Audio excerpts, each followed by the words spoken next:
जय श्री राम दोस्तों। आज मैं सुनाने जा रही हूँ आपको रामायण का तीसरा भाग ताड़का का वध। स्त्री के रूप में ताड़का एक घोर पापीन है और पाप को नष्ट करने में कोई पाप नहीं होता। हे राम, तुम इस पापनी का संहार कर दो। प्रातःकाल स्नान संध्या उपासन कार्यों से निर्वृत्त होकर राम और लक्ष्मण गुरु विश्वामित्र के साथ सरिता तट पर पहुंचे। एक वनवासी मुनि ने विश्वामित्र के साथ दो सुकुमार बालकों को देखा तथा उनका परिचय प्राप्त कर वे एक छोटी सी सुंदर नौका ले आए और विश्वामित्र से बोले, हे मुनिराज, आप इन राजकुमारों के साथ नौका पर बैठकर सरिता पार कर लीजिए। विश्वामित्र जी ने उस मुनि को धन्यवाद दिया और राम तथा लक्ष्मण के साथ नौका पर सवार हो गए। इस प्रकार वे सागर से मिलने की आतुरता में कलकनान के साथ दौड़ती जा रही उस नदी को पार कर गए। नदी के उस पार एक भयानक वन था। उस वन को देखकर राम बोले, गुरुदेव, ये वन तो बड़ा भयंकर है। अभी और से सिंह, व्याघ्र आदि हिंसक पशुओं के दहाड़ने और हाथियों के सिंगाड़ने की ध्वनि आ रही है। जंगली सुअर, भालू, वन वैसे आदि वन्य प्राणी भ्रमण करते दृष्टिगत हो रहे हैं। वृक्षों की सघनता के कारण सूर्य का प्रकाश इस वन के भीतर घुसने का साहस नहीं कर पा रहा है और इसी कारण वह चारों ओर अंधकार हो रहा है। इस अति दुर्गम वन का क्या नाम है?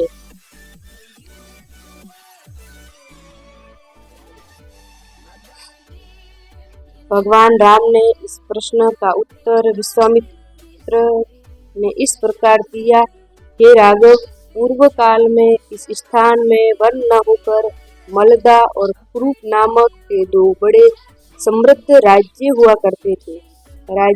दोनों ही राज्य ऊंची ऊंची अट्लिकाओं, वीथिकाओं तथा सुंदर पथों से सुशोभित थे तथा धन धान्य और समृद्धि से परिपूर्ण थे। दूर दूर के व्यापारी यहाँ पर व्यापार करने आया करते थे, किंतु ताड़का नामक एक यक्ष कन्या ने उन दोनों राज्यों का विनाश कर दिया। ऋषि विश्वामित्र ने बात को आगे बढ़ाया। ताड़का कोई साधारण स्त्री न होकर सुंद नाम के राक्षस की पत्नी और मारिश नामक राक्षस की माता है। उनके शरीर में 1000 हाथियों के बराबर बल है और वह अत्यंत पराक्रमी और शक्तिशाली है। इस प्रदेश को नष्ट करने के पश्चात ताड़का ने अपने पुत्र मारिश के साथ मिलकर यहाँ के समस्त निवासियों को मारकर खा डाला। अब उनके भय से यहाँ 2-2 कोस दूर तक किसी मनुष्य की परछाई भी दिखाई नहीं देती है। भूलवश यदि कोई यहाँ आ भी जाए तो जीवित नहीं लौट पाता है। उसी ताड़का का संहार करने के लिए मैं तुम्हें यहाँ लाया हूँ।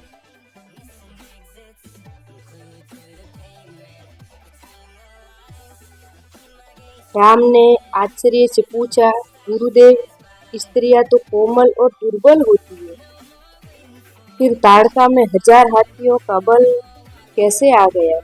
ऐसा प्रतीत होता है कि अवश्य कुछ न कुछ रहस्य रहा होगा।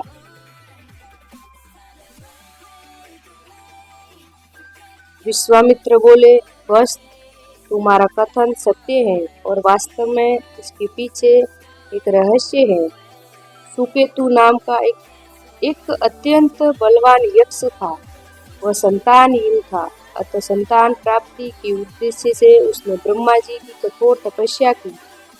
उसकी तपस्या से प्रसन्न होकर ब्रह्मा जी ने उसे संतान होने का वरदान दे दिया।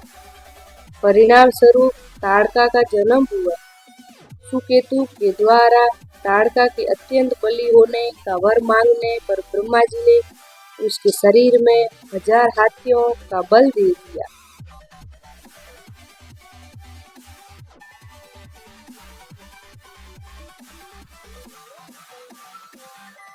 विवाह योग्य आयु होने पर सुकेतु ने ताड़का का विवाह सुंद नामक राक्षस से कर दिया और उससे मारिस का जन्म हुआ। मारिस की अपनी माता के समान बलवान और पराक्रमी था। वह सुंद राक्षस का पुत्र होकर भी स्वयं राक्षस नहीं था, किंतु बाल्य काल में वह बहुत उपद्रवी था। ऋषि मुनियों को अकारण कष्ट दिया करता था। उसके उपद्रवों से त्रस्त होकर एक दिन अगस्त मुनि ने उसे राक्षस हो जाने का श्राप दे दिया। अपने पुत्र के राक्षस गति प्राप्त हो जाने से सुंद अत्यंत क्रोधित हो गया और अगस्त ऋषि को मारने दौड़ा। इस पर अगस्त ऋषि ने श्राप देकर सुंद को तत्काल भस्म कर दिया। अपने पति की मृत्यु का बदला लेने के लिए ताड़का भी अगस्त ऋषि पर झपट पड़ी। इस पर अगस्त ऋषि ने श्राप देकर ताड़का के सौंदर्य को नष्ट कर दिया और वह अत्यंत कुरूप हो गई। अपनी कुरूपता को देखकर और अपने पति की मृत्यु का बदला लेने के लिए ताड़का ने अगस्त मुनि के आश्रम को नष्ट करने का संकल्प किया। अतः हे राम, मैं तुम्हें आज्ञा देता हूँ कि तुम ताड़का का वध करो। तुम्हारे अतिरिक्त इसका वध कोई भी नहीं कर सकता। अपने मन से ये विचार निकाल दो कि ये स्त्री है, वह स्त्री का वध कैसे करूं? स्त्री के रूप में ये घोर पाप है और पाप को नष्ट करने में कोई पाप नहीं होता। समस्त संशय को त्याग कर मेरी आज्ञा से तुम इस पापनी का संहार कर दो। राम ने कहा, गुरुदेव, आपकी आज्ञा मुझे शिरोधार्य है। समस्त मानवों के कल्याण के लिए मैं अवश्य ही ताड़का का वध करूंगा। इतना कहकर राम ने अपने धनुष पर बाण रखकर उसकी प्रत्यंचा को कान तक खींचकर भयंकर टंकार किया। टंकार से उत्पन्न ध्वनि से समस्त वन प्रांत गूंजमय हो उठा। वन्य प्राणी भयभीत होकर इधर उधर भागने लगे। इस प्रकार की अप्रत्याशित खलबली मची देखकर ताड़का क्रोध से भर उठी। धनुष ताने राम को देखते ही इस विचार से कि कोई अपरिचित कुमार उसके साम्राज्य पर आधिपत्य करना चाहता है, वह क्रोध से पागल हो गई। राम पर आक्रमण करने के लिए वह तीव्र गति से उन पर झपटी। ताड़का को अपनी ओर आते देख राम ने लक्ष्मण से कहा, हे सौमित्र, ताड़ के वृक्ष जैसी विशाल और विकराल मुख वाली इस राक्षसी का शरीर कितना कुरूप है। इसकी मुख मुद्रा देखकर ही प्रतीत होता है कि ये बड़ी हिंसक है और निरीह प्राणियों की हत्या करके उनका रक्तपान करने में इसे बहुत आनंद आता होगा। तुम एक तरफ सावधान होकर खड़े हो जाओ और देखो कि कैसे इसे मैं अभी यमलोक भेजता हूँ। विकराल देह धारिणी ताड़का अपने बड़े बड़े दांत चमकाती भुजाओं को फैलाए हुए दूतगामी बिजली की तरह राम और लक्ष्मण पर अत्यंत तीव्रता के साथ झपटी। राम इस भयंकर आक्रमण के लिए पहले से ही तत्पर थे।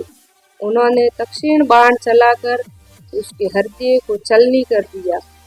उसके वक्ष स्थल से गरम गरम रक्त की धार प्रभावित हो उठी।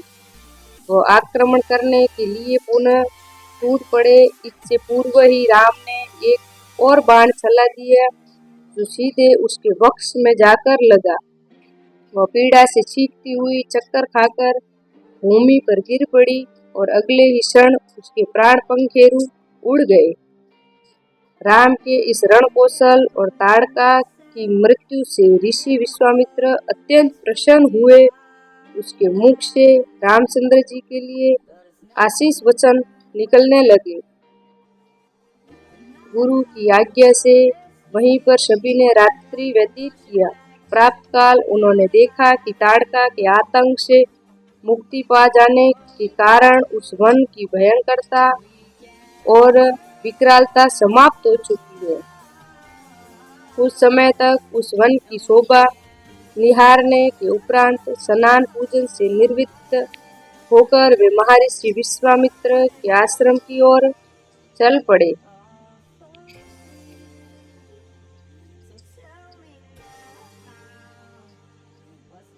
मार्ग में एक सुरमय सरोवर दृष्टिगत हुआ। सरोवर के तट पर रुककर विश्वामित्र ने कहा, हे राम, ताड़का का वध करके तुमने बहुत बड़ा मानव कल्याण का कार्य किया है। मैं तुम्हारे इस कार्य, पराक्रम और चातुर्य से अत्यधिक प्रसन्न हूँ। मैं आज तुम्हें कुछ ऐसे दुर्लभ अस्त्र प्रदान करता हूँ जिनकी सहायता से तुम दुर्दमनीय देवताओं, राक्षसों, यक्षों, नागरिकों को भी परास्त कर सकते हो। ये दंड चक्र, धर्म चक्र, काल चक्र और इंद्र चक्र नामक अस्त्र है। इन्हें तुम धारण करो। इनके धारण करने के पश्चात तुम किसी भी शत्रु को परास्त करने का सामर्थ्य प्राप्त कर लोगे। इसके अतिरिक्त मैं तुम्हें विद्युत निर्मित वज्रास्त्र, शिवजी का शूल, ब्रह्मासिर, ऐसिक और समस्त अस्त्रों से अधिक शक्तिशाली ब्रह्मास्त्र देता हूँ।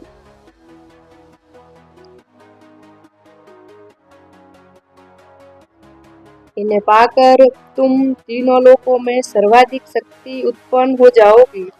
मैं तुम्हारी वीरता से इतना अत्यधिक प्रसन्न हूँ कि तुम्हें प्रचंड मोद की व शिखर नामक की गदाएं प्रदान करते हुए मुझे अत्यंत हर्ष हो रहा है कि मैं तुम्हें सूखी और गीली दोनों ही प्रकार की अश्नि व पिनाक के साथ ही साथ नारायणास्त्र, अग्नायस्त्र, वायास्त्र, हयशिरास्त्र एवं पोष अस्त्र भी तुम्हें प्रदान करता हूँ।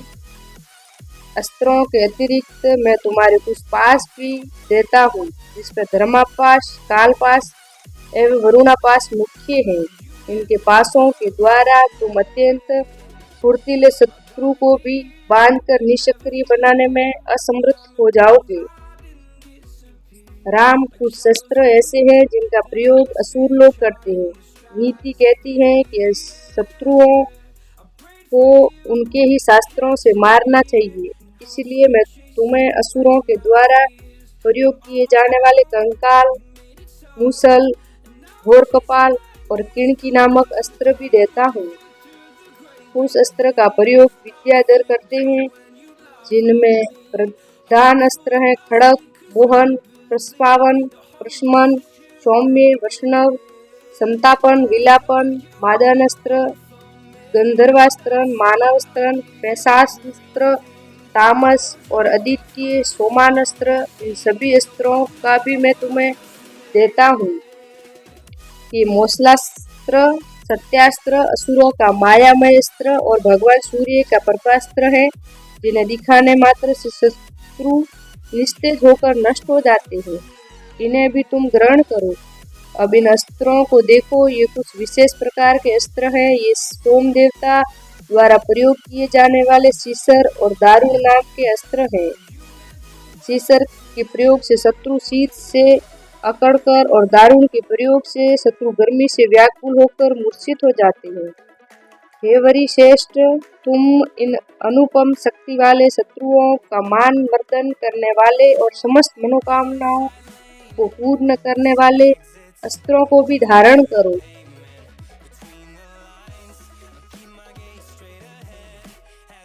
इतना कहकर महामुनि ने संपूर्ण अस्त्रों को, जो देवताओं को भी दुर्लभ है, बड़े स्नेह के साथ राम को प्रदान कर दिया।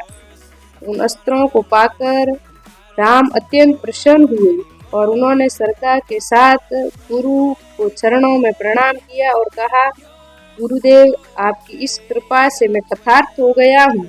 अब देवता, दैत्य, राक्षस, यक्ष आदि कोई भी मुझे परास्त नहीं कर सकता।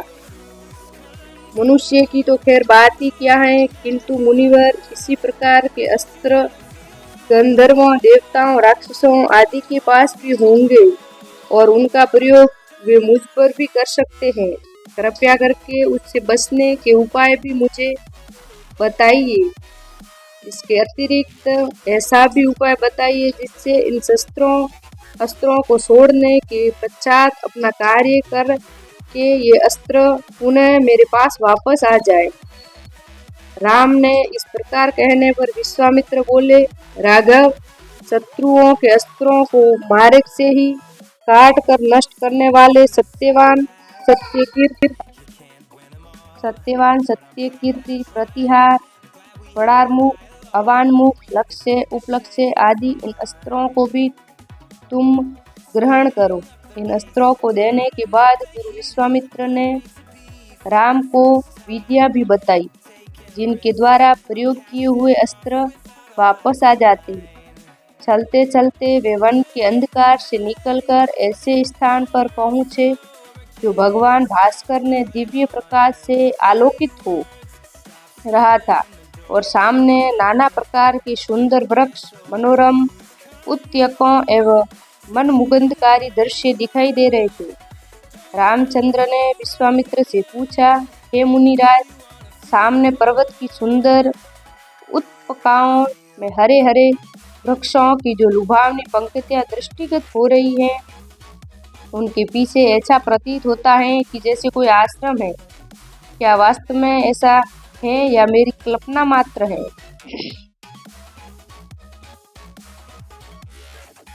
वहाँ सुंदर सुंदर मधुर भाषी पक्षियों के झुंड भी दिखाई दे रहे हैं, जिससे प्रतीत होता है कि मेरी कल्पना निराधार नहीं है। चलते चलते वन के अंधकार से निकलकर ऐसे स्थान पर पहुँचे जो भगवान भास्कर के दिव्य प्रकाश से आलोकित हो रहा था और सामने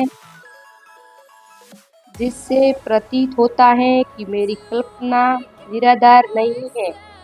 विश्वामित्र जी ने कहा, हे वत्स, ये वास्तव में ही आश्रम ही है और इसका नाम सिद्धाश्रम है। ये सुनकर लक्ष्मण ने पूछा, गुरुदेव, इनका नाम सिद्धाश्रम क्यों पड़ा?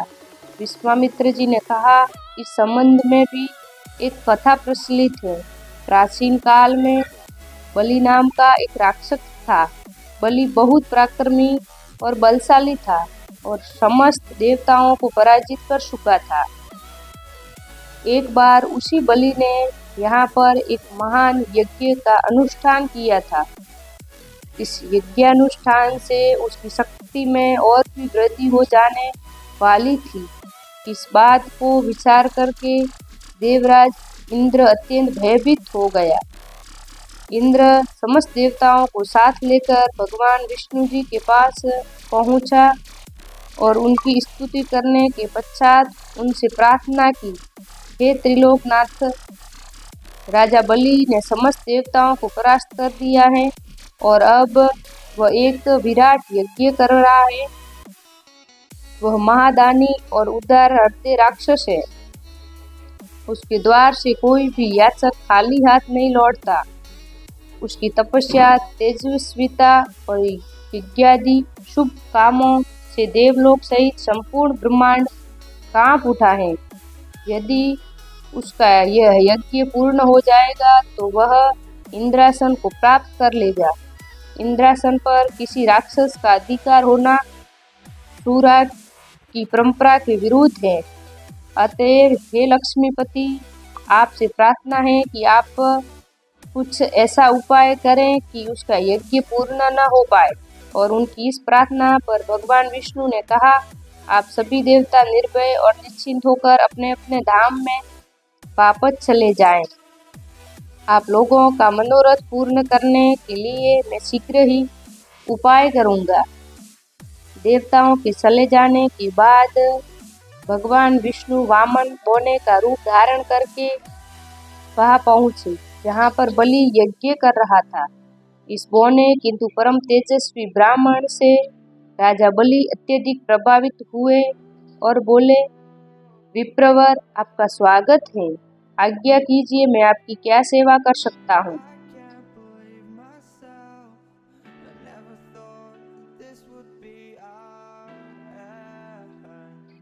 बलि के इस तरह कहने पर वामन रूपधारी भगवान विष्णु ने कहा, राजन, मुझ पर बैठकर भगवान का भजन करने के लिए सिर्फ 2.5 चरण भूमि की आवश्यकता है।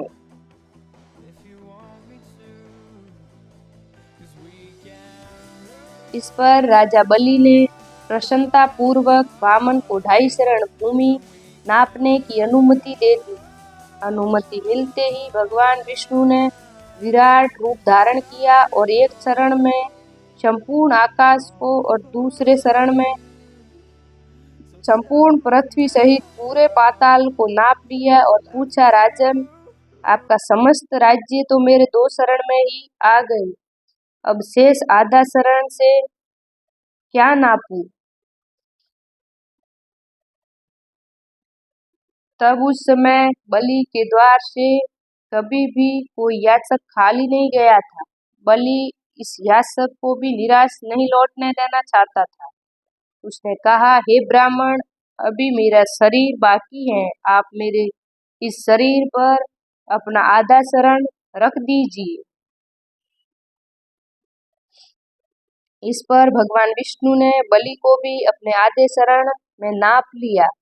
बलि का ये दान इतना महान था कि बलिदान के नाम से व्याख्यात हो गया। भगवान विष्णु ने बलि की दानशीलता से प्रसन्न होकर उसे वरदान दिया कि ये स्थान सदा पवित्र माना जाएगा, सिद्धाश्रम कहलाएगा और यह तपस्या करने वाले को शीघ्र ही समस्त सिद्धियां प्राप्त होंगी।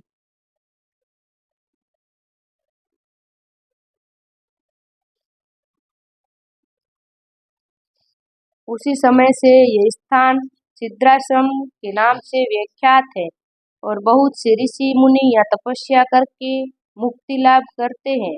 मेरे स्वयं का आश्रम भी इसी स्थान पर है। मैं यहीं बैठकर अपना यज्ञ संपन्न करना चाहता हूँ। जब जब मैंने यज्ञ प्रारंभ किया तब तब राक्षसों ने उसमें बाधा डाली है और उसे कभी पूर्ण नहीं होने दिया है। अब तुम आ गए हो और मैं निश्चित होकर यज्ञ पूरा कर सकूंगा।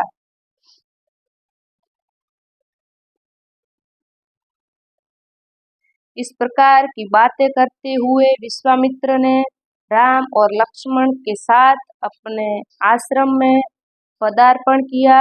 वहां पर रहने वाले समस्त ऋषि मुनियों और उनके शिष्यों ने उनका स्वागत सत्कार किया। राम ने विनीत स्वर में गुरु विश्वामित्र से कहा, मुनिराज, आप आज ही यज्ञ का शुभारंभ कीजिए। मैं आपको विश्वास दिलाता हूँ कि मैं आपके यज्ञ की रक्षा करते हुए इस पवित्र प्रदेश को राक्षसों से मुक्त कर दूंगा।